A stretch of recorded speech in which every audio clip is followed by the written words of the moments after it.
bad teachers. I didn't. They were all good. Maybe us old folk had good teachers, Pam. I don't know. But today's my birthday, and so I spent a lot of my afternoon, because the boss stepped out, on my Skype talking to my children in Scotland and my grandchildren in Scotland and my children and whatever in Amsterdam. So I've had a great afternoon of talking, and this topic has traveled the world today. Yay! So I've had all my grandchildren, my son, whatever, saying, who's your worst teacher? And because I didn't have a worst teacher, but it started to tick over in my head. And it was somebody I thought was a bad teacher at the time, but I've actually, as I got older, realized he was actually quite an amazing guy. And I went to QC, and we had all English teachers. You know, they came from England then, or the UK, I should say, because this guy, Mr. Christie, was actually an Irishman. And I don't think they ever interviewed him. I don't think anything ever happened in person, because he was a total eccentric. He was way ahead of his time. I'm talking, Pam, you know these days, 1966, 1967, in my first year in high school. So, you know, we were wide-eyed and we were good students.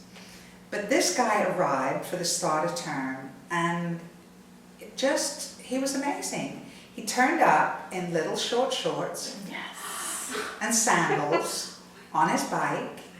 We subsequently found out that he lived his whole duration, his 3 years, because they signed up for 3 years, and he lived his whole duration on Yamacraw Beach. So of course we used to sneak around and get our way up to Yamacraw Beach and sneak through the bush to see Mr. Christie's house.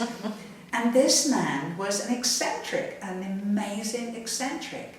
And he ate the most disgusting things, I thought.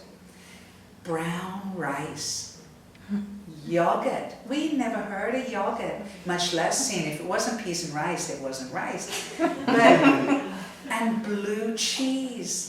And he used to have blue cheese in his little wrap-up thing in the back that we could smell blue cheese. And we used to think he was the most disgusting man in the world. And we all actually thought he was a bad teacher, because he would put out, he was an art teacher, and he would put out stuff, and he didn't talk to us much.